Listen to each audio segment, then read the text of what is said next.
42 minutes after 2 o'clock, and you got on KHUM Radio Without the Rules. I'm really happy to be joined in the studio by Marc Daniels from Mind's Eye Manufacturing and Okalena, I am sorry, from well, we'll find out from where. From far north. Mm-hmm. Well, it's a real pleasure to have you here in the studio, and I thank you for taking some time to talk to us.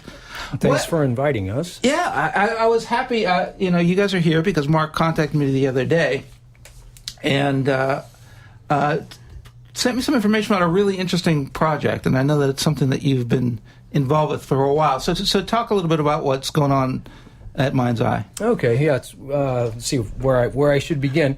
Okay, well, Mind's Eye, first of all, for anyone who doesn't know, Main Street, Ferndale. We have the old Hobart Gallery, and in there we have a maker space and school of traditional craft, I guess you'd call it, and we call it Mind's Eye Manufactory. And we hold classes from time to time, and my specialty there is building the traditional Aleutian skin boat that was indigenous to the Aleutian Islands. So what a layman like myself might call a kayak, a sea kayak, but it's specialized. Right. But it's a stretched fabric over a lashed wooden frame. And we were talking a little bit about during the break about part of the reason why you're doing this and why this project has come up is sort of to preserve the tradition of making these watercraft. And is it something that's dying out? I mean, is it an art form that's going away? It was an art form, of course, that had gone away for a while. Basically, after European contact, the Russians and the Americans coming in to the Aleut region, which include the Aleutian Islands and the Pribilofs.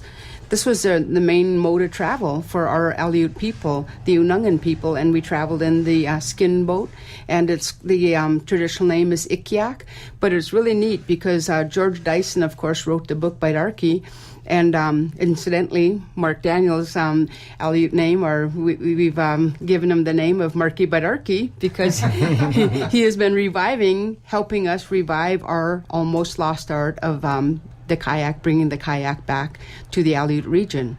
So we're very happy to, have them teaching this and also apprenticing with kids, and just making sure it's going to be something that's going to continue to grow and we could pass it on.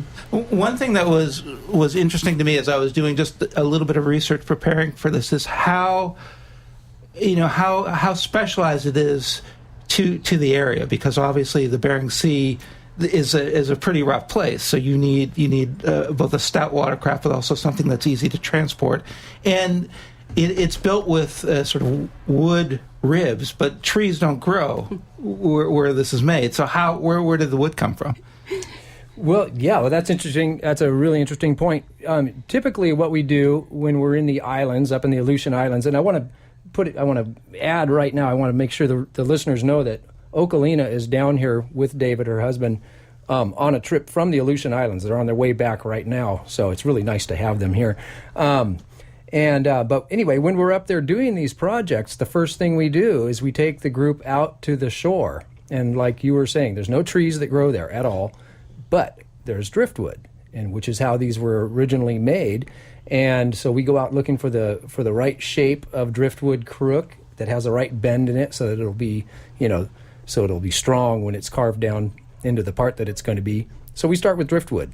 And so in my as I try to imagine this, I would think that this is a fairly, like, it's not like 50 cords of wood wash up on the beach every day. I mean, is it something that people are constantly on the lookout for? Oh, that one's going to be perfect for. Very, very good question, Larry. And one of the things that they just the last few elders that are dying over in Nikolsky Village out near Unalaska on Umnak Island. Mm-hmm. I had a couple of the elders tell me that their little secret, to save this special wood, they'd find this log that they would know is going to be perfect either for the kayak or for the hats or whatever. They just know this wood's going to be very good and I could use it.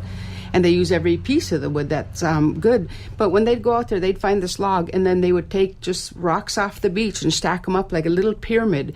And maybe somebody would have 3 rocks stacked high, or maybe somebody would have 2 different rocks, with different heights.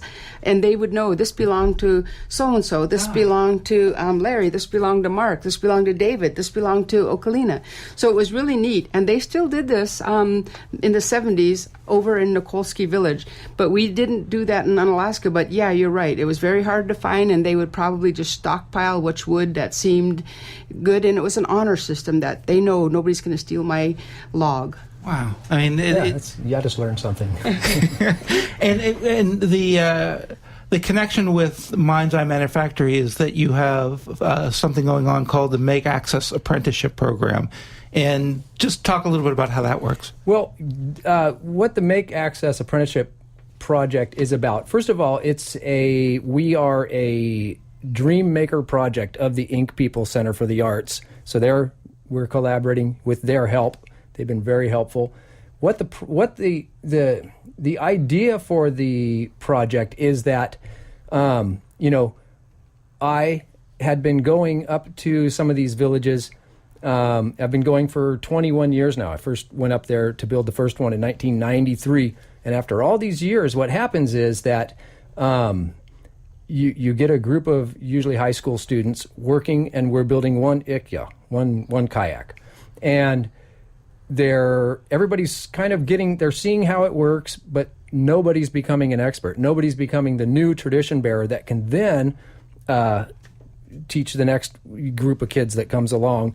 And it turns out that here I am, 21 years later, and I'm still the guy that needs to lead the classes. So it just occurred to me in the last few years that I need to start really working hard to get some kind of immersion program going. So that's what this is. This is an immersion program for the Aleut students, the Onungan students, to come down and get away from the distractions of daily life, get immersed in the process, do it several times, and bring it home. And then there's another element, which is of bridging communities. I'm here in the Victorian Village. I love the Victorian Village. I love Ferndale. And I love my other home up in the Aleutian and Pribilof Islands. And so I'd like to bridge those two communities. I think there's a lot of similarities, a lot of differences, but I'd love to bring all my friends together and do this. It is kind of an interesting thing to have people come from the Aleutian Islands down here to learn a traditional craft and then take that back to where it began, where it originated. Yeah. And like Marc said, it seems like it's out of the ordinary coming down here to Ferndale, Ferndale, California, and then, something that was lost, but then we're going to bring them back. And we've already, we were talking at lunchtime about going up into Washington State, and they do have a kayak launching session with the Pacific Northwest and the different Indian groups. So we were seeing this happening, and we were noticing that there wasn't any, or a small amount, just you can count them on one hand, the amount of Aleut people attending these things. And these boats were very, very, to travel in the Bering Sea, it is very difficult. So they're a very important boat, and the technique that it takes to make these is very important. We need to continue to pass it on. And the goal or the dream would be to teach sort of a new generation this technique and have them go back and teach people and revive it, to keep it alive. Yeah. Well, that's the goal. And my dream in life is to someday, I'll know that I'm done when I can go back to St. Paul and the Pribilofs, which is Central Bering Sea, or out to Unalaska where Okalena lives, and watch someone else build the Ikian and not lift a finger. That's when I know I'm done. All right. So. You have people can look at the Facebook page, and you also have a GoFundMe program going on. And right. Is that linked from your Facebook page? And they're both linked. Yeah. And can I give out the sure, the Facebook page? Absolutely. Okay. It's the Facebook page is called Make Access Ikya Apprenticeships. And don't ask me why I came up with such a difficult name, but it's Make Access and then IQYAX Apprenticeships. That's the name of the site. You can find it at www.facebook.com/ Make Access. Okay. So, and if you go on there, you'll get to follow, just how it's evolving. It's very grassroots. A lot of comments from people out in the islands. That also links to our GoFundMe site. We have gofundme.com/makeaccess, and we're raising money, again, grassroots, and just trying to get the funding to get our first apprentice down here. It's a female from St. Paul Island, Central Bering Sea, and she's ready to come down and start building, and hopefully you'll all get to meet her here. She's really great, and we just need to raise a little more money and get her down here, but that should happen soon. And the funds will be used for travel expenses, probably Pretty mostly, much. and materials a little bit. Yeah. Well, I wanted to ask you a question. This was something that, admittedly, I read on Wikipedia, so I don't know how true this is. But it said that traditionally there was a division of labor among men and women in how these canoes or kayaks were made, and that women, were only involved in a part of it, and once it was done, weren't even allowed to touch it. Is there truth to that? That is a great question, Larry. That is exactly the truth. Us women weren't allowed to, do the woodwork of making the kayak, although we sewed it up basically, and the men finished the last 2 feet of it, essentially. But then the same thing with the Aleut bentwood hats and visors that I make.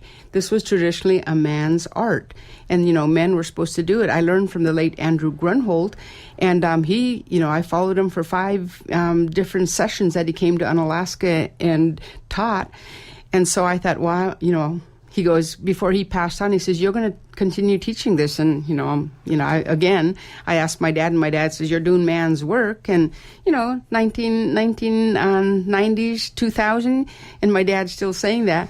But then, I told Dad, I says, you have 6 sons, Dad, and, one of them should be doing it. He goes, you're doing fine.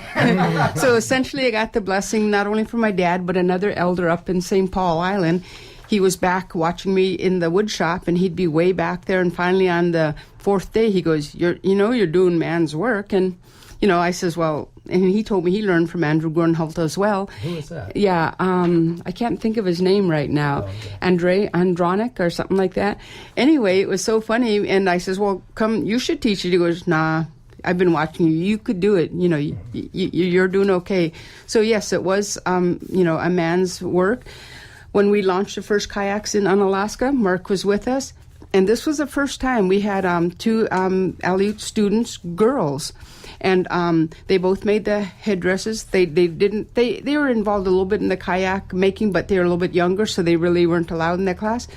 But they got to paddle with the big guys, with the guys, and they were very impressed. They were very moved, and and it is kind of neat to see. It's including us female as well, and ironically, it's a new time, I think every community that I know of in the Aleutians and the Pribilofs has, in the cultural arena, each village has a strong woman that's really doing the work right now.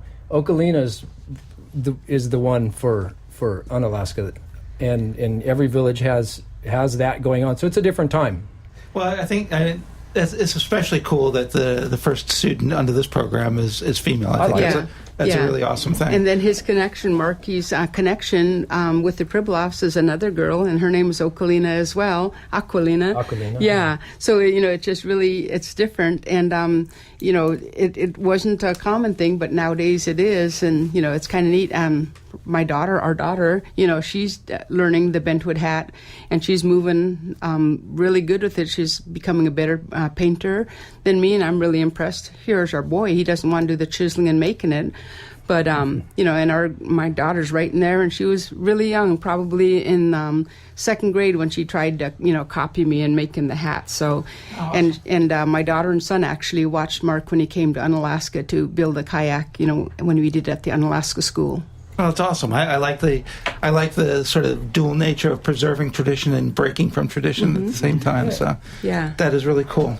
Well, for folks who want to learn more about this, just go to the website. I mean, probably the easiest thing to do is go on Facebook and just search for Mind's Eye Manufactory. 3 words.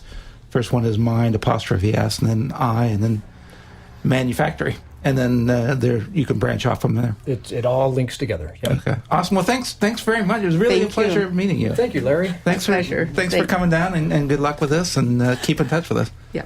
All right. Great. 57 minutes after 2 o'clock, we're going to take a break. You got on KHUM, and we'll be right back.